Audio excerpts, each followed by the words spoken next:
ஒரு தலைவருக்கு பிறந்த நாள் ஒரு பக்கம், ஆனால் இல்லை நினைவுபடுத்துகிறேன் நான் உங்களுக்கு. இன்றைக்கு செங்கோட்டையன் அவர்கள் 50 ஆண்டு கால அரசியல் அனுபவம். தளபதி விஜயோட வயது 50. செங்கோட்டையன் தான் தாவேக்காவை அணுகுனாரா இல்லை தாவேக்கா செங்கோட்டையன் அணுகுச்சா? அடுத்த 30 வருஷத்துக்கு செங்கோட்டையனுக்கான அடையாளமாக அவரை வந்து லைம்லைட்டில் வச்சுக்க போகுது எதுனா டிவிக்கே தான், தளபதி விஜய் அவர்கள் தான். தளபதி அவர் சொன்ன வார்த்தை, ஏன்டா இந்த விஜயை தொட்டோம், ஏன்டா என் மக்களை தொட்டோம், நீ வருத்தப்படுவேன்னாரு, உன்னை வருத்தப்பட வைப்பேன்னாரு. இப்போ கரண்டாக போயிட்டு இருக்கு பாருங்க, ரவீந்திரன் பேசிட்டு இருக்காரான், யாரு, ஓபிஎஸ் உடைய மகன் வரேன்னு சொல்லி பேசிட்டு இருக்காரு. என்னை போல் அரசாங்க பள்ளியில் படிக்கக்கூடிய மாணவர்களுடைய பெற்றோர்கள் டாஸ்மார்க்லேயே இந்த நேரம் குடிச்சிட்டு கிடக்கிறாங்க, எங்களுடைய எதிர்காலம் பாழாகிறதுன்னு அந்த குழந்தை சொல்லும் பொழுது படம் மாண்புமிகு நீங்கள் சொன்னீங்களே உதயநிதி அவர்களும் சிரிக்கிறாங்க. குளிக்க வச்ச கொக்கோ கோலா போல சாயங்காலம் வேலை பார்த்தீங்களா இல்லையா? உதயநிதியோடைய பிறந்த நாளை கொண்டாடுறதுக்கு பார்த்தேன்.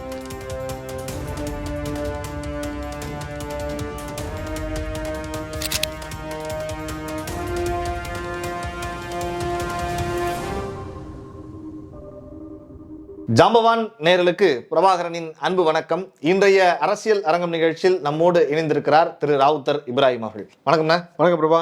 இன்றைய தமிழக அரசியல்ல ஒரு பெரிய பேசுபொருள், ஒரு தலைவருக்கு பிறந்த நாள் ஒரு பக்கம், ஆனா இல்ல நினைவுபடுத்துறேன் நான் உங்களுக்கு. இல்ல தலைவருக்கு நீங்கள இல்ல அந்த கட்சியில முக்கியமான அடுத்த கட்ட தலைவர் அவர் தான் வச்சுக்கோங்களேன். சரி விட்டுருவோம். ஒரு அரசு துணை முதலமைச்சராக இருக்காரு. ஆனா அந்த பிறந்த நாள் தான் பெரிய டாக்கா இருக்கும்னு நினைச்சோம். ஆனா இன்னைக்கு செங்கோட்டையன் தாவேக்காவில் இணைந்ததுதான் பெரிய பேசுபொருளாக மாறி இருக்கிறது. அந்த விஷயத்தை நீங்க எப்படி அணுக விரும்புறீங்க? செங்கோட்டை அறிவாலயத்தை சிதைச்சிருக்கா? ஏன்னா எந்த மாதிரியான விஷயத்தெல்லாம் கையில் எடுத்து இன்னைக்கு உதயநிதியுடைய பிறந்த நாளை கொண்டாடுவதற்கு பிரம்மாண்டமான சில ஏற்பாடுகள்னாக்கா, காப்பி கேட்டுன்னு சொல்கிறாங்கல்ல, டு தி எக்ஸ்ட்ரீம் காப்பி கேட்டாக இருந்துச்சு.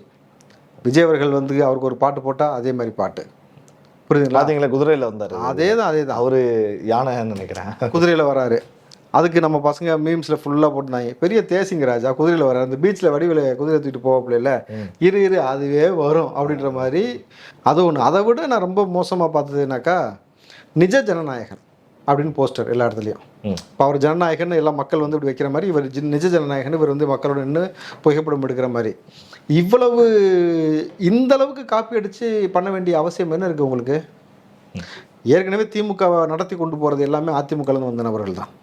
ஓகே, அவங்க தானே முக்கியமான அமைச்சராக அமைச்சர்கள் கிட்டத்தட்ட இருக்கிறாங்க. இப்போ 10க்கு இப்போ 2-3 பேர் அங்கேருந்து வேற போயிருக்காங்க, போயிட்டு எல்லாமே அங்கே சேர்ந்துருக்காங்கன்னும் பொழுது, அப்போ சுய சிந்தனையோடு உங்களுக்கான தலைவனுக்கு நீங்கள் செய்ய வேண்டியதுன்னு ஒரு விஷயம் இருக்கும்ல, அது எதுவுமே செய்யலை. இப்போ மறுபடியும் டிஎம்கே ஐடிவிங்க வந்து இந்த வெற்றிமாறனுடைய அடுத்த படம் சிம்பு நடிச்சதோடைய ஒரு ப்ரொமோ வந்துச்சுல, அரசன், அதோடைய பிஜிஎம் சாங் எடுத்து போட்டு ஃபுல்லாகவே அந்த டோனை போட்டு உதயநிதிக்கு ஒரு இது போட்டு ஐடிவிங்கில் போட்டிருக்காங்க, டிஎம்கே ஐடிவிங்கில்.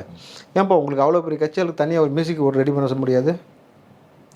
இதெல்லாம் ஒரு பக்கம். சரி, அது உங்களுடைய பிரச்சனை, நீங்கள் என்னமோ போங்க. ஏன்னா கேட்டால் அப்புறம் உங்களுக்கு அறிவு இருக்குன்னுவீங்க, அறிவு தரலான்னுவீங்க, நமக்கு எதுக்கு சரியா? சரி, உங்கள் அறிவோட வெளிப்பாடு என்னென்னு பார்த்தாச்சு. ஆனால் இன்றைக்கு செங்கோட்டையன் அவர்கள் 50 ஆண்டு கால அரசியல் அனுபவம். தளபதி விஜயோட வயது 50. ஓகே, அவருடைய வயது 50, இவருடைய அனுபவம் 50. ஆனால் நீங்கள் எங்கே வந்து நிற்க வேண்டிய சூழல் காலம் ஏற்படுத்திருக்குனாக்கா, இன்றைக்கு கலைஞர் கிடையாது, எம்ஜிஆர் கிடையாது, ஜெயலலிதா கிடையாது, ஸ்டாலினை இங்கே பெரிய ஆளுமையாக யாரும் பார்க்கல. இன்றைக்கு அடுத்த தலைமுறை பிள்ளைகளும் அரசியல் மாற்றத்திற்கான மாபெரும் தலைவனாக விஜயத்தான் மக்கள் தேர்ந்தெடுக்கிறாங்க அப்படின்றத காலம் நிகழ்த்தி இருக்கிறது, நமக்கு உணர்த்தி இருக்கிறது. செங்கோட்டையன் அதை உணர்ந்திருக்கிறாரு. அவரே சொல்கிறாரு பேசும் பொழுது, அவருடைய வீடியோ, அவருடைய காணொலி வந்தால் தான் 1 கோடி 2 கோடி பேர் பார்க்குறாங்க, நீங்களே சொல்கிறீங்க. இன்றைக்கு மக்கள் அவருக்கு தான் பேராதரவு கொடுக்குறார் அப்படின்ற அடிப்படையில் நம்ம அங்கே வரோம் அப்படிங்கிறார். இந்த விஷயத்தில் கேட்கணும்னு நினைக்கிறேன், செங்கோட்டையன் தான் தாவேக்காவை அணுகுனாரா இல்லை தாவேக்கா செங்கோட்டையன் அணுகுச்சா? ஏன்னா நிறைய பேர் தாவேக்காவை அணுகுறாங்க. என்னுடைய நிறைய கெஸ்டர்ஸே கூட பேசுகிறப்ப நாங்கள் முயற்சி பண்ணுறோம், ஆனால் அவங்க சரியா ஆட்கள் உள்ளே கொண்டு போய் பொறுப்பு கொடுக்குறது இல்லைன்னு பெரிய தலைவர்கள்லாம் பேசினது இருக்குது. இப்போ கரண்ட் 3 எம்எல்ஏ தம்பி யார் கொண்டு வந்தது? இவங்கள அவங்களா வந்தாங்க, அவங்க சைட்லேருந்து வராங்க, புரியுதுங்களா? இப்போ 3 எம்எல்ஏ வந்து பேசியிருக்கிறாங்க. இப்போ அடுத்து வந்துருவாங்க உள்ள sitting MLA. S okay, sitting MLA 3 பேர் இப்போ அடுத்து உள்ளே வராங்க, தாவேக்காக்குள்ளே வராங்க. இது நீ அடுத்தடுத்து நிறைய பேர் உள்ள வருகைக்கு ரெடியாக இருக்கிறாங்க, தொடரும்னு வச்சுங்களேன். நம்ம சொல்கிறது அவருடைய அனுபவம் தாவேக்காக்கு பயன்படும். ஓகே, கிரவுண்ட் லெவலில் அவர் ஒர்க் பண்ணது எப்படி, அந்த ஜெயலலிதா அவர்களுக்கு அந்த ரூட் மேப் போட்டு கொடுத்ததாக இருக்கட்டும், எப்படி சுற்றுப்பயணம் போகலாம், என்ன செய்யலாம், அதெல்லாம் உதவும். ஆனால் அடுத்த 30 வருஷத்துக்கு செங்கோட்டையனுக்கான அடையாளமாக அவரை வந்து லைம்லைட்டில் வச்சுக்க போகுது எதுனா டிவிகே தான், தளபதி விஜய் அவர்கள் தான். ஓகே. அப்போ என் ரிசல்ட்டு இங்கே தளபதி விஜய் சார்ந்து தான் எல்லாமே அரசியல். அவரை சார்ந்து தான் நீங்கள் எவ்வளோ பெரிய ஆளாக இருங்க, எங்கே வேணா இருங்க. இனி உங்களுக்கு எதிர்காலம்னு ஒன்று இருக்குது, இனி உங்களுக்கு ஃபியூச்சர் ஒன்று இருக்குனாக்கா அது டிவிக்குள்ளே வரும்பொழுது நடக்குது. அதே சமயத்தில் உங்களுடைய அனுபவத்திற்கு ஏற்ப, உங்களுடைய ஆளுமை திறனுக்கு ஏற்ப உங்களுக்கான அங்கீகாரம் மரியாதையும் டிவிக்கில் கொடுக்கப்படுது. அப்போ அங்கே ஒரு சமரசமான ஒரு விஷயத்தில் நீங்கள் 2 பேரும் நல்லா அழகாக போயிட்டு இருக்கலாம். ஆனால் என்னைக்காக இருந்தாலும் விஜய் அவர்கள் தான் அந்த ஒற்றை முகத்தை தான் மக்கள் தேர்ந்தெடுக்கிறாங்க. இன்றைக்கு இந்த கொடுங்கோல் ஆட்சியிலிருந்து வீழ்த்தக்கூடிய ஒரு ஜனநாயகனாக, ஒரு மக்களின் நம்பிக்கை பெற்ற ஒரு தலைவனாக தளபதி விஜய் தான் பார்க்குறாங்க. நம்மளது அவர் தான் என்றைக்குமே லேபிள், அதை யாரும் மாற்றிட முடியாது. இந்த நிகழ்வை குறிப்பாக ஏன்னா கடந்த 2 நாட்களாகவே செங்கோட்டையன் அவர்கள் போய் விஜய் அவர்களை பார்க்குறாரு, பேசுகிறாரு, இணைய போகிறாருங்கிற செய்தி ஊடகங்களில் வந்தாச்சு. இன்னைக்கு நீங்கள் ஸ்பெஷலாக அதுவும் உதயநிதி அவர்களுடைய பிறந்தநாள் அன்னைக்கே இதை கட்டமைக்கணும், இதை நடக்கணும் அப்படின்னு நினைக்கிற ஒரு திட்டமிட்ட ஒரு விஷயமா தாவேக்கா தரப்புல தெரிஞ்சுக்கலாம். அப்படி அரசியல்ன்றது முதல்ல உங்களை ஆட விட்டுட்டு நாங்கள் உட்காந்து வேடிக்கை பார்த்துக்கிட்டு தான் அமைதியாக தான் இருந்தோம். எந்த சம்பவத்தை கோட் பண்ணான்றது புரிஞ்சவன் புரிஞ்சுக்கோ. தளபதி அவர் சொன்ன வார்த்தை, ஏன்டா இந்த விஜயை தொட்டோம், ஏன்டா என் மக்களை தொட்டோம் நீ வருத்தப்படுவேன்னாரு, உன்னை வருத்தப்பட வைப்பேன்னாரு. எதை கோட் பண்ணுறான்றது புரிஞ்சவங்களுக்கு புரியும். கரெக்டுங்களா? அப்போது நாங்கள் அமைதியான ஒரு அரசியலை கையில் எடுத்து அழகாக நகர்த்தி கொண்டு போய்கிட்டு இருந்தோம், மக்களுக்கான அரசியலை செய்வதற்காக போய்கிட்டு இருந்தோம். நீங்கள் என்ன மாதிரியான அரசியலை செய்து கொண்டு இருக்கிறீர்கள்ன்றதை நாங்கள் பார்க்குறோம். புரியுதுங்களா? அப்போது டிப்பிக்கலாக அரசியல் தான் விளையாடணும்னு முடிவு பண்ணதுக்கப்புறம் நான் என் கேமை ஸ்டார்ட் பண்ணுறேன். ஆனால் இன்னும் தளபதி அடிக்க ஆரம்பிக்கலை. இது சின்ன சின்ன நகர்வே உங்களை மட்டுப்படுத்திடுச்சு. இன்னைக்கு முழுக்க வந்து யார் தம்பி லைம்லைட்டு? தளபதி விஜய், டிவிகே, செங்கோட்டையன் வந்து இணையறார், அடுத்தடுத்த நபர்கள் வரப்போறார். இப்போ கரண்டாக போயிட்டு இருக்கு பாருங்க, ரவீந்திரன் பேசிட்டு இருக்காரான், யாரு ஓபிஎஸ் உடைய மகன் வரேன்னு சொல்லி பேசிட்டு இருக்காரு, இப்போ செய்தி போட்டுட்டு இருக்கிறாங்க. ஸோ நீங்கள் எவ்வளவு பெரிய ஆளுமை, நீங்கள் ஆழமுறன்றீங்க, அறிவு திருவிழா நடத்துறீங்க, நாங்கள் வந்து 70 ஆண்டு காலமாக வந்திருக்கோன்றீங்க, எங்களுக்கு நீண்ட வரலாறு இருக்குன்றீங்க.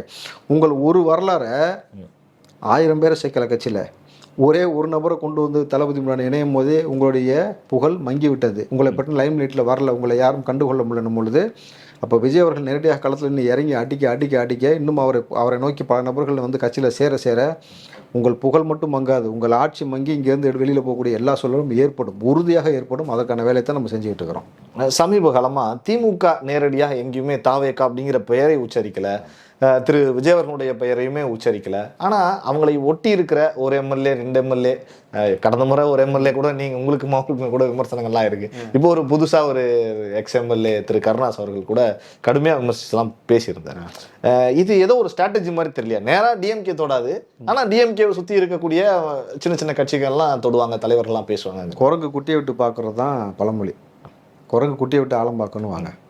ரெண்டாவது, நீங்கள் கருணாசன் சொல்லும் பொழுது எனக்கு அவரை வந்து தலைவராலாம் நான் பார்க்கல. ஏன்னா ஒரு தலைவன் என்பவன் பல்லு விளக்குற கேப்பில் கொலை பண்ணுவோன்னு சொல்லி சொல்ல மாட்டாங்க. புரியுதுங்களா? நாங்கள் குடிக்கவே ஒரு நாளைக்கு 1 லட்ச ரூபா செலவு பண்ணுவோன்னு சொல்ல மாட்டாங்க. கலால் அடிச்சுட்டு, போலீஸை கலால் அடிச்சுட்டு ஓடாதரா, நில்றா, நான் தான் சொல்கிறா, ஏசுவாங்கடா, பார்த்துக்கலாம் சொல்ல மாட்டாங்க. எங்களை பார்த்து முதலமைச்சரே பயந்தாரு அப்படின்ற வார்த்தையெல்லாம் பொது வெளியில் பேச மாட்டாங்க. பயந்தாருன்னா எப்படி அடிச்சிருவாங்கன்ற மாதிரி பயந்தாங்கன்ற வார்த்தையை பயன்படுத்தியிருக்காரு, காணொலி இருக்குது. அப்போது இதெல்லாம் வந்து தலைவர் பண்புக்கான அடையாளமே கிடையாது. அப்போ தலைவர் பண்புக்கான அடையாளம் இல்லாமல் சாதி அரசியலும் ரவுடிசமும் குடிக்கிறதும் கொலை பண்ணுறதும் சொல்லி பேசக்கூடிய ஒரு நபரை வைத்து தான் திமுக பேச வைக்கிறீங்க அப்படின்ற மாதிரியான விஷயம்தான் பொது வெளியில் நீங்கள் எல்லாருமே சொல்கிறாங்க. அதுதான் திமுக தான் பேச வைக்கணும் குற்றச்சாட்டு வைக்கிறாங்க நம்மளது. இப்போது ஆலமரத்தோடைய பலம் இவ்வளோதானா தம்பி? ஒரு சின்ன பிள்ளை உதயநிதி முத்துக்கு இருப்பேன், இந்த பக்கம் அன்பில் மகேஷ் உட்காந்துருக்கும் போது அவங்க இருக்க மேடையில் பேசுது. என்னை போல் அரசாங்க பள்ளியில் படிக்கக்கூடிய மாணவர்களுடைய பெற்றோர்கள் டாஸ்மார்க்லேயே இந்த நேரம் குடிச்சிட்டு கிடக்கிறாங்க, எங்களுடைய எதிர்காலம் பாழாகிறதுன்னு அந்த குழந்தை சொல்லும் பொழுது மாண்புமிகு நீங்கள் சொன்னீங்களே உதயநிதி அவர்களும் சிரிக்கிறாங்க. உங்களால் எப்படி சிரிப்பு வருது? தன் எதிர்காலம் தன் கண்ணுக்கு முன்னாடி அழியுது, அந்த பிள்ளை பதிவு பண்ணுது. என் வாழ்வாதாரம் அழியுது, எங்கள் அப்பாவுடைய வாழ்வாதாரம், குடும்பத்துடைய வாழ்வாதாரம் அழியுது. எனக்கு ஒரு வயது வந்த பருவத்தில் அரணாக நிற்க வேண்டியவர், முன்பு தான் வயது வந்த பருவம், இப்போ அப்படி கணக்கில் பாலியல் தொல்லைகள் குழந்தைகள் மீது நடந்து கொண்டு இருக்கணும் பொழுது எனக்கு அரணாக நிற்க வேண்டியவர் போதையில் கிடக்கிறான்னு சொல்லும் போது எப்படி உங்களுக்கு வெக்கம் இல்லாமல் சிரிப்பு வருது? குளிக்க வச்ச கொக்கோ கோலா போல சாயங்காலம் வேலை பார்த்தீங்களா இல்லையா? உதயநிதியுடைய பிறந்த நாளை கொண்டாடுறதுக்கு கரகாட்ட நபர்களா யாருன்னு தெரியல. ஆனால் அந்த உடைகள் பார்த்தீங்கன்னாக்கா ஆபாச கிட்ட போய் ஆடுங்க, கிட்ட போய் ஆடுங்கன்ட்டு கிட்ட போய் ஆடுங்கன்னா அவங்களும் வந்து இப்படி தொடுற கேப்பில் தான் நின்று ஆடிக்கிட்டு இருக்கிறாங்க. அப்படி ஒரு ஆபாசமான செய்கையோடு ஆடுறாங்கன்றது தான் பதிவுகளில் பார்க்குறோம், அந்த டான்ஸையும் பார்க்குறோம் பொழுது. ஆனால் உதயநிதி இந்த பக்கம் என்ன தெரியுமா சொல்கிறாரு, என் பிறந்த நாளை மக்களுக்கு மிக பயனுள்ளதாக கொண்டாட வேண்டும்ன்றதான் நம்ம விருப்பம். கொண்டாடுறாங்களே, அதை பார்த்தனே. ஓகே, கருப்பேன் குசும்பேன் அப்படின்னு அந்த காமெடியும் போடுறாங்க கீழே. ஓகே தம்பி, இதெல்லாம் வந்து கேவலமாக தெரியலையா உங்களுக்கு? திராவிட மாடல் முன்மாதிரியாக இருக்குன்றீங்க இதானா? பெண்ணியத்துக்கு வந்து முக்கியத்துவம் கொடுக்குறீங்க இதானா? இது ஒரு கலைன்னு வேற சொல்லுவாங்க திருப்பி. ஆபாச செய்கைன்றது கலை கிடையாது தம்பி. ஆபாச உடைன்றது உங்களுக்கு கலைகளில் நீங்கள் வந்து ஆபாச நடனம் ஆபாச உடைன்றது வராது. நார்மலாக இருக்கக்கூடிய கரகம்ன்றது வேற, இது கரகம் ஆட்டம் கிடையாது. கரெக்டுங்களா? கரகத்தை வைத்து ஆடக்கூடியது கரகாட்டம், அது வேற. இது என்ன மாதிரி ஆட்டம்னு உங்களுக்கு தெரியுதுல்ல? அப்போ எதை முன்னெடுக்கிறீங்கன்னு உங்களுக்கு தெரியுதுல்ல? அப்போது நாடாவை அவிழ்த்து பாவடை தூக்கினால் தெரியும்னு வந்து சாதாரண கோப்புகளை திறந்தால் தெரியும்னு சொல்லக்கூடிய வார்த்தை, இப்படி கலைஞர் சொல்கிறதை பின்பற்றி வரக்கூடிய நபர்கள் எப்படி வரீங்க? ஒரு தலை சிறந்த இந்தியாவின் தலை சிறந்த இரும்பு பெண்மணிக்கு தலையில் ரத்தம் வந்த பொழுது இது மாதவிடாய் ரத்தமாக இருக்கலாம். கலைஞர் சொன்னது. தலையில் மாதவிடாய் ரத்தம் வரும்? அப்போது அவ்வளோ ஆபாசமாக பேசக்கூடிய நபரிடமிருந்து கற்றுக்கொண்ட வந்த நபர்கள் அடுத்த தலைமுறையும் திருந்தலை, அதுக்கு அடுத்த தலைமுறையும் திருந்தலை. உட்காந்து குத்தாட்டம் போட்டுட்டுருக்கு. அவங்களோட நிகழ்ச்சியில் பீர் பாட்டில் வச்சு தான் நிகழ்ச்சி நடக்குது. குவார்டர் பிரியாணி கொடுக்குறத நம்ம கண்ணுக்கு முன்னாடி பார்க்குறோம். இந்த ஆட்சியில் தானே வந்து எங்கேயாவது இதுக்கு முன்னாடி குழந்தைகளுக்கான பாலியல் அத்துமீறல்கள் தெரியாது. வயது ரொம்ப முதிர்ந்தவர்களை பாலியல் அத்துமீறல் செய்ய மாட்டாங்க. 80 வயது மூதாட்டியை வந்து பாலியல் அத்துமீறல் தெரிஞ்சு கொன்னே விட்டான் போதையினால். இதையெல்லாம் சரி செய்ய வேண்டிய அரசாங்கம் சரி செய்யாமல் உட்காந்துக்கிட்டு டெய்லி ஒரு பேர் வைக்கிற எல்லாத்துக்கும். கரெக்டுங்களா? புதுசாக திட்டம் உருவாக்குற, பேர் வைக்கிற, பிங்க் கலரில் பஸ்ஸு விடுறீங்க, பிங்க் கலரில் வந்து போலீஸ்கார் விடுறீங்க, உடனே பெண்களுக்கு பாதுகாப்பு கிடச்சுன்றீங்க. எவ்வளவு அறிவுக்கு பொருந்தாத ஒரு விஷயமா இருக்குது. ஆனால் நான் அறிவு திருவிழா நடத்துவேன்னு அடம் பிடிப்பீங்க, எங்களுக்கு அறிவு இருக்குன்னு சொல்லுவீங்க, ஏற்றுக்கணும்னு வைங்க. இது எப்படி இருக்குது? உங்களை தற்கொலைன்னு சொல்லுவாங்க. நகைப்பா இருக்குல்ல? எப்படி தற்கொலைன்னு சொல்லி உங்களை சொல்லுவாங்க. அவங்க உங்காலே ஒருத்தர் எடுத்து அடிச்சிட்டாரு சப்புன்னு, நான் ஒன்றும் சொல்ல தேவையில்லை, எளியில் அடிச்சிட்டாரா? ஓகே தம்பி, இதெல்லாம் வந்து மக்களை கேவலப்படுத்தக்கூடிய வேலைக்கு உங்களை உட்கார வைக்கல. நான் ரொம்ப திரும்பவும் இந்த விஷயத்தை கேர்ஃபுல்லாக சொல்கிறேன். இலங்கையிலிருந்து அத்தனை மக்கள்கள் அகதியாக வெளியேற வேண்டிய காரணம் என்ன? அங்கே நடந்த போர், அவர்கள் மீது நடத்தப்பட்ட அந்த தாக்குதல், உயிருக்கு பாதுகாப்பு இல்லைன்னா, உடைமை இல்லை, உணவு இல்லை, வாழ்வாதாரம் இல்லை, அகதியாக வெளியே போனாங்கல்ல. தமிழ்நாட்டில் இவ்வளோ பெரிய ரிசோர்ஸ் இருக்குது தம்பி. எல்லா இளைஞர்களும் படிச்சிருக்கிறான், புரியுதுங்களா? அவ்வளோ இளைஞர் படிச்சிருக்கிறான். இங்கே நிலவளம் இருக்குது, இங்கே மண் வளம் இருக்குது, இங்கே வந்து பல தரப்பான தொழில்களையும் எல்லாத்தையும் விவசாயத்தை உற்பத்தி செய்ய முடியும். இவ்வளோ வேலை வாய்ப்பு இங்கே இருக்கும் பொழுது எதுக்காக தமிழ்நாட்டை விட்டுட்டு உலகம் முழுக்க போய் எல்லாம் வேலை செய்கிறான்? சுந்தர் பிச்சை தமிழர் கூகுளில் எவ்வளோ தலை சிறந்த நிறுவனராக இருக்கிறாரு. அவருக்கான வாய்ப்பு மறுக்கப்பட்டதா, கொடுக்கப்படலையா, எதுக்காக போனான்னு ஒரு விஷயம் இருக்குல்ல. இன்றைக்கி ஸ்விக்கி சொமேட்டோ ஓட்டுற பசங்க யார்? பிஇ எம்பிஏ படித்த பசங்க, எல்லாம் பட்டதாரிகள் தான், இளைஞர்கள். ரேப்பிடோ ஓட்டுறது யார்? ஆட்டோ ஓட்டுறது யார்? சார் டாக்டர்ஸ் ஓட்டுறாங்கன்னு படித்தேன். டாக்டர்ஸ், எஸ் அஃப்கோர்ஸ் நானும் படித்தேன், எனக்கு அனுப்பிச்சாங்க. சார் நீங்கள் வந்து அவங்கள சொல்கிறீங்களா, நாங்கள் டாக்டர் தான் அந்த வேலையை செஞ்சுக்கிட்டு இருக்கோன்றாங்க. அப்போது என் அறிவு சார்ந்த சமூகம் இங்கே எந்த மாதிரி இருக்குது? நம்ம சொல்கிறோம்ல, இவங்களுக்கு வந்து 4 விஷயத்தை கற்றுக் கொடுங்கன்னு. கற்க கசரட கற்பவை கற்றப்பு நிற்க அதற்கு தகன்னு சொல்கிறோம்ல. அந்த இளைஞர்கள் தன் பிள்ளைகளுக்கு என்ன போதிப்பான்? இங்கே எவ்வளவு படித்தாலும், எந்த மாதிரியான படிப்பு, மேம்பட்ட படிப்பை படித்தாலும் வேலை வாய்ப்பு இருக்காது. ஸ்விக்கி சொமேட்டோ தான் ஓட்டணும், ரேஷனில் போய் தான் நின்று அரிசி வாங்கணும். சொல்கிறானாலே, என்றைக்கு ரேஷனில் அரிசி வாங்குற சிஸ்டம் தமிழ்நாட்டில் ஒளிதோ அன்றைக்கி தான் என் மக்கள் சுபிச்சமாக இருக்கான்னு அர்த்தம். உடனே போடுற அரிசி நிப்பாட்டி போட்டு சுபிச்சன்னு சொல்லுவாங்க இவங்க. ஓகே, செய்வாங்க தம்பி, அடம் பிடிச்சா அது நம்ப சொல்லுவானுங்க நம்மளை. ஏன்னா அப்படிப்பட்ட ஒரு கூட்டம் தான் இங்கே இருக்குது. இத்தனை ஆண்டு காலமாக அப்படி தான் நம்மளை ஆட்சி செஞ்சுக்கிட்டு இருக்காங்க.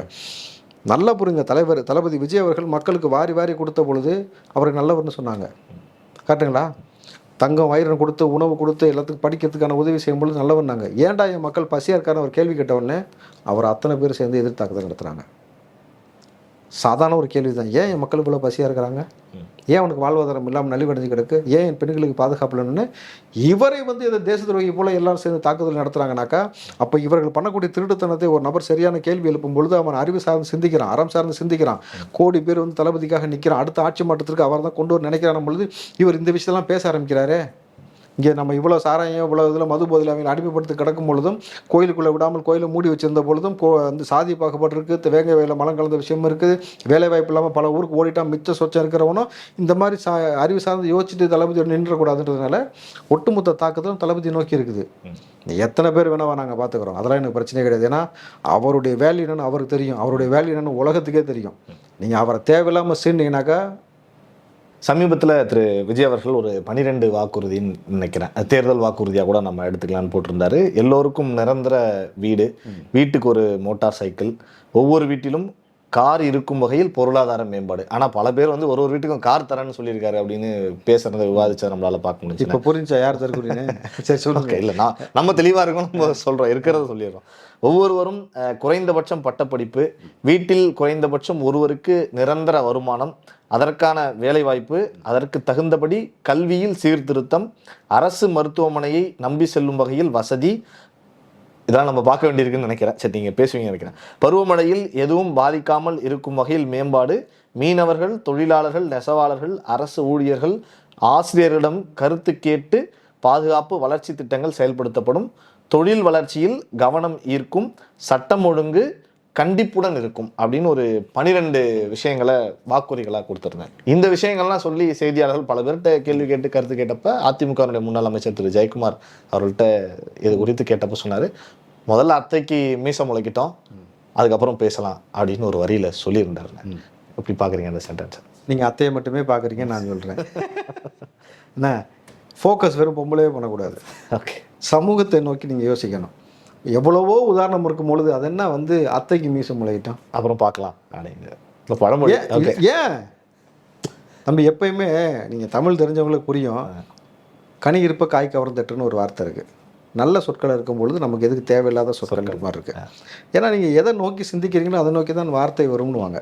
அப்போது அத்தையை பற்றி யோசிக்கிறாரா, அத்தை மகளை பற்றி யோசிக்கிறாரான்றது விளக்கத்தை அவர் தான் கொடுக்கணும், நமக்கு அது தேவையில்லாது. ஆனால் இங்கே நம்ம சொல்கிறக்கூடிய விஷயம் எதையுமே இலவசம்னு சொல்லலை.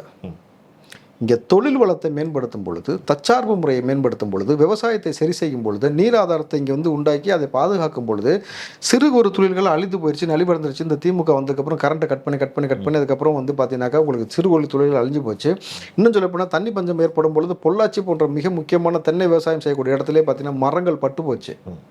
தென்னை மரத்தை வைத்து வரக்கூடிய வருமானம் என்னென்னு உங்களுக்கு தெரியும். தேங்காயாக அந்த மட்டையை வச்சு கயிறு செய்வது, நூல் செய்வது, தலகாணி செய்வது, அதை ஏற்றுமதி செஞ்சு தேங்காய் மட்டையோட நார் இருக்குல்ல, விவசாயத்துக்கு பயன்படுத்துகிறாங்க. அந்த நீரை வந்து தக்க வச்சுக்க தான் மேலே நீங்கள் சர்ஃபேஸ் போட்டு நீர் பாய்ச்சும் பொழுது அந்த மாதிரி பல வகையில் அது யூஸ் ஆகும். கயிறாக மாறுது, அந்த விளக்குமாறு அந்த மட்டையை வச்சு செய்யக்கூடியது எல்லாமே இருக்கணும் பொழுது இதெல்லாம் அழிஞ்சு போகுது. அப்போ சிறு குறு தொழில்களை இங்கே ஊக்குவிப்பது, தற்சார்பு முறை வளர்ப்பது, மாணவ பிள்ளைகளை எளிமையாக படிக்க வைக்கக்கூடிய வேலை செய்வது, இந்த நீட்டுன்ற ஒரு விஷயத்தை வச்சு நீங்கள் நாடகம் ஆடிட்டு இருக்காங்கல்ல, நீட்டுக்கு ஃபீஸ் ஸ்ட்ரக்சரே கிடையாதுன்னு ஒரு அரசாணை வெளியிட்டு இலவச அவர்களுக்கு பள்ளியில் வந்து சொல்லிக் கொடுப்பது, இங்கே இருக்கக்கூடிய பெண் பிள்ளைகள் மீதோ குழந்தைகள் மீதோ கை வைக்காமல் இருப்பதற்கான வழிவகை என்ன, அதை எப்படி பாதுகாக்க போகிறோன்ற சிஸ்டம் பண்ணுவது, இந்த டிராஃபிக் வயலேஷன் இருக்கச்சும் ரவுடிசம் பண்ணக்கூடிய நபர்கள்லாம் இன்னும் தூக்காமல் உட்காந்துருக்குது. ஊருக்குள்ளே வந்து கள்ளசாராயம் கிடைக்குது, அபின் கிடைக்குது, கஞ்சா கிடைக்குது, ஹெராயின் கிடைக்குது, மெத்து வரைக்கும் கிடைக்குது, எப்படி கிடைக்குது, யாரால் கிடைக்குதுன்ற விஷயம் இருக்குல்ல, எல்லாத்தையும் சீர் செய்வது. சாதாரணமாக வாழ்க்கையை தொடங்கிய நபர்கள்லாம் இன்றைக்கி வந்து திமுகவாக இருக்கட்டும் அதிமுக இருக்கட்டும் பல பல கோடிகளுக்கான அதிபதியாக மாறிக்கொண்டு உட்காந்துருக்கிறீங்க. 300 ரூபாய்க்கு காட்டக்கூடிய வாட்சை 30 கோடி போட்டு வாங்கினாலும் ஒரே மணியை தான் காட்டும். எஸ், இன்வெஸ்ட்மெண்ட் எதில் பண்ணணும்னு ஒரு விஷயம் இருக்குல்ல, எதில் பண்ணால் ரெட்டிப்பாக கிடைக்கணும். வாட்சில் பண்ணால் கிடைக்குமா ரெட்டிப்பாக? கிடைக்காது, ரீசேலுக்கு உதவாது. அப்போது ஆனால் நீங்கள் அறிவு இருக்குது, அறிவு திருவான்வீங்க. ஓகே, எதை எப்படி செய்யணும்னு இருக்குல்ல. அப்போ இந்த பணம் எந்த மாதிரியான வகையில் வந்து உங்களுக்கு அதுக்கு வந்து கிடப்பாக கிடந்தால் 30 கோடிக்கு வாட்ச் சொல்ல முடியும். என் வீட்டு பிள்ளைக்கு அடுத்த விலகு உணவு இங்கே கிடையாது, பாதுகாப்பு இல்லை, எத்தனை நபர்கள் குடியால் பாதிக்கப்பட்டிருக்கார்கள், இதெல்லாம் சரி செய்வதற்கான வழிவகை இருக்கணும் பொழுது இதை சரி செய்ய முடியுமா? முடியும். ஒரே உதாரணம் சொல்கிறேன் தம்பி, 72 வருஷமாக நீங்கள் கட்சி நடத்துகிற 70 வருஷமாக கட்சி நடத்துகிறேன்னு சொல்கிறீங்கள, இளைஞர்களை 70 வருஷமாக உன்னால் அரசியல் படுத்த முடியலை. அதிமுகவாலையும் இளைஞர்களை அரசியல் படுத்த முடியல. ஒரே நபர் தனிநபர் அரசியலுக்குள்ளே வந்தார், அரசியல் படுத்திட்டார். எல்லா நபர்களும் அரசியல் கவனிக்க ஆரம்பிச்சிட்டாங்க, அரசியலை பற்றி பேச ஆரம்பிச்சிட்டாங்க, ஓட்டர் ஐடி எடுக்க ஆரம்பிச்சிட்டாங்க, அவருக்கு ஓட்டு போகணும்னு நினச்சிட்டாங்க. இன்றைக்கி ஜென்சி கிட்ட தான் அரசியலை அதிகமாக இன்றைக்கி வலைதளங்களில் பேசுவது யார் தம்பி? முதியவர்களா இளைஞர்களா? இளைஞர்கள் தான். அப்போ அரசியல் படுத்திட்டாரா? எது சாத்தியம் இல்லைன்னு ஒன்று சொல்லிட்டு இருந்தீங்களோ சாத்தியமாச்சா? அப்போ இதெல்லாம் அதே போல தான் இதெல்லாம் இப்போ நீங்கள் சாத்தியம் இல்லைன்றீங்களோ அதுக்கான வழிவகை வச்சு சாத்தியப்படுத்த முடியும். நீங்கள் யார்கிட்டையும் ஏமாந்து போனீங்கிறதுக்காக நாங்கள் ஏமாந்து போக மாட்டோம். ஒரு ஆள் வந்து உங்களை ஏமாற்றிட்டு போனா 2 பேரையும் ஏமாற்றி போனானா இல்லை ஒரு மாற்றுத்திறனாளி? கப்பு நான் வேற ஒரு கப்பு வச்சு ஃபோட்டோ பிடிச்சிருந்தேன். ஏமாற்றிட்டு போனானா? ஸோ உங்களுக்கு தெரியலன்றதுக்காக யாருக்கும் எதுவுமே தெரியலன்னு அர்த்தம் கிடையாது தம்பி. இங்கே படித்த இளைஞர்களை வச்சு நம்ம ஒரு புரட்சி உண்டாக்கும் பொழுது அடுத்து இப்போது ஆப்பிள் ஃபோன் ஒரு பிராண்டை உருவாக்கியிருக்காங்கல்ல, ஐஃபோனுன்னு சொல்லிட்டு தேடி தேடி போய் வாங்குறாங்களே உலகம் முழுக்க. நாளைக்கு அதே போல் தமிழ்நாட்டில் இருக்கக்கூடிய இளைஞர்களை வேலைக்கு நம்ம எடுத்துக்கிட்டோம்னா, தமிழ்நாட்டுக்கு கோடி இளைஞர்கள் படிச்சிருக்கிறான், அறிவு சார்ந்திருக்கிறான், அங்கே டெக்னாலஜியில் முன்னாடி இருக்கிறான், அவனுக்கு அவ்வளோ தொழில் கற்றுக்கிட்டு இருக்கான், அந்த ஸ்டேட்டவே உயர்த்தி வச்சுருக்கான், அவ்வளோ வேலை வாய்ப்பு ஏற்படுத்தி இந்த அரசாங்கம் கொடுத்துருக்கு. அவனை நம்ம ரெக்ரூட்மெண்ட் பண்ணணும், அவனை நம்ம வேலைக்கு வந்து தேர்வு பண்ணணும், அவனை அதிக சம்பளம் கொடுத்து எடுக்கணும்னு சொல்லிட்டு மார்க்கெட்டில் தமிழ்நாட்டு மக்களுக்கு வேல்யூவை கூட்டுற அளவுக்கான வேல்யூ அந்த மாதிரியான அரசாங்கம், அந்த மாதிரி ஒரு ஆட்சி முறை கிடைக்கும். அப்படி உலக நாடுகளை தேடி வர வைக்கணும். முடியுமா முடியாதா? இளைஞர்கள் படிக்காமல் இருக்கான் தம்பி. கோடி பேர் படித்த தம்பி அவ்வளோ கஷ்டப்பட்டு பிஇ டாக்டர் படிச்சுட்டு ரேப்பிடோ ஓட்டுறதுக்கா, ஸ்விக்கி ஸ்மார்ட்டை ஓட்டுறதுக்கா? அவன் தன் குடும்பத்தை காப்பாற்றியே ஆகணும், அடுத்த வேலைக்கு அவன் சாப்பிட்டே ஆகணும்னு எவ்வளோ வலிவேதனையோடு அந்த வேலையை செய்ய போவான். எந்த தொழிலும் நான் வந்து கம்மியாக குறைச்சி மதிப்பிடலை. ஆனால் இந்த தொழில் செய்வதற்கு இவ்வளோ பெரிய படிப்பு தேவையில்லையே. ஓகே, புரியுதா உங்களுக்கு? உச்சபட்ச படிப்பு அதுக்கு தேவையில்லை. அந்த படிப்பு அதற்கான வேலையை செய்யும் பொழுது தமிழ்நாட்டுடைய பொருளாதாரம் மேம்படும். அரசு தானே கொடுக்கணும், கல்வி கேட்ட வேலையை கொடுக்க வேண்டியது அரசோட கடமை இல்லையா? அதை செய்யல. யாரை வளர்த்துக்கிட்டு இருக்கிறீங்க, எங்க வளர்த்துக்கிட்டு இருக்கிறீங்க? புரியுதா உங்களுக்கு? ஏசி ரூம் கட்டி கொடுத்துருக்காங்களே பாத்தீங்களா, ஓய்வு எடுக்கிறதுக்கு. யாருக்கு சமீபத்தில் ஒன்று ஓப்பன் பண்ணாங்க மாநகராட்சி சார்பில், பார்த்துருப்பீங்க. ஏசி அறை அந்த மாதிரி டெலிவரி பண்றவங்க குறுக்க செவர்லாம் கூட கட்டி கொடுத்தாங்க. அதையும் நம்ம பார்த்தோம். அதுக்கப்புறம் வைரலான பிறகு வேக வேகமா அதுக்கு ஒரு எல்லா தவறும் நடக்கும். அதான் சொன்னேன், அட்மினிஸ்ட்ரேஷன் ஆளுமை திறனோடு ஒரு சரியான தலைவர் வந்து உட்காரும் பொழுது எதையுமே மாற்ற முடியும். எல்லாமே சாத்தியம்தான் இருக்குது. அறிவு இருக்கிறவன் எவனாவது விவசாய நிலத்தில் கொண்டு போய் ஏர்போர்ட் கட்டலான்னு நினைப்பானா? அதில் கொண்டு போய் ஐடி கம்பெனி கட்டுவானா? அதில் கொண்டு போய் சிப்காட்டை கட்டுவானா? அந்த நிலத்தை உருவாக்க முடியுமா? இந்த வேலைச்சேரில் கொட்டி வச்சுக்கீங்க சதுப்பு நிலத்தில், அந்த நிலத்தை உருவாக்க முடியுமா உங்களால்? ஸோ இவர்கள் செய்த தவறுனால ஏற்பட்ட விளைவுகள் தான் இன்றைக்கி மக்கள் வந்து ரேஷனில் போய் நிற்கிறதும், பொங்கல் வந்துச்சுன்னா 1000 ரூபா கொடுக்க மாட்டாங்களா, கரும்பு கொடுக்க மாட்டாங்களா நிற்கிறதும். தம்பி, தமிழனுடைய வரலாறு என்ன, நம்மளுடைய பெருமை என்ன? அவன் வந்து முப்போகம் விளைவிச்சு ஊருக்கே சோறு போட்டவன் தம்பி. உலக அதிசயம்னு இவங்க சொல்கிற எதுவுமே உலக அதிசயம் கிடையாது. 7 உலக அதிசயம் சொல்கிறாங்க இல்லை, தாஜ்மஹாலை எவன் வேணால் எப்போ வேணாலும் கட்டலாம் நிற்கிற டெக்னாலஜியில். தஞ்சை பெரிய கோயிலை கட்டுறா பார்ப்போம் ஒருத்தவன், ஓப்பன் சேலஞ்ச். என் தமிழ்நாட்டில் கட்ட தஞ்சை பெரிய கோயிலை, பெருவுடையார் கோயிலை எந்த ஆர்கிடெக்டாலும் கட்ட முடியாது, உலக நாட்டில் எவனும் கட்ட முடியாது நிழல் விழுகாமல். அப்போ எவ்வளவு அறிவில் தலை சிறந்தவனாக இருக்கான், எவ்வளோ உழைப்பில் தலை சிறந்தவனாக இருக்கான், எவ்வளோ சிற்பக்கலையில் தலை சிறந்தா இருக்கான், வர்ம கலையில் தலை சிறந்தா இருக்கிறான், நம்ம விளையாட்டில் தலை சிறந்தவனாக இருக்கிறான், கூட்டு குடும்பம், இங்கே கோயில் வழிபாடுன்னு அவ்வளோ விஷயம் தேர்ந்து இருந்த மக்கள் குடிக்கு அடிமையாக கிடக்கிறான், போதைக்கு அடிமையாக கிடக்கிறான், வேலை இல்லாமல் உட்காந்து எந்தெந்த வேலையை செஞ்சுக்கிட்டு இருக்கிறான். இங்கே உங்களுக்கு இந்த பிரச்சனையில் இவன் மட்டுப்பட்டு கிடக்கிறதுனால தான், இவன் வேலை செய்வதற்கு தகுதியற்றவனாக இங்கே இருப்பதனால தான் 6 லட்சம் பேர் பீகாரி உள்ளே வந்திருக்கிறான். அவன் கையில் இப்போ ஓட்டு உரிமை இருக்குது. 12 லட்சம் பேர் மொத்தமாக வெளி ஸ்டேட்லேருந்து இங்கே வந்திருக்கிறான். ஒட்டு மொத்தமாக இப்போ கணக்கு எடுத்தாக்கா 15 20 லட்சம் பேருக்கு இருக்கானா ஓட்டு ஐடி வாங்கி.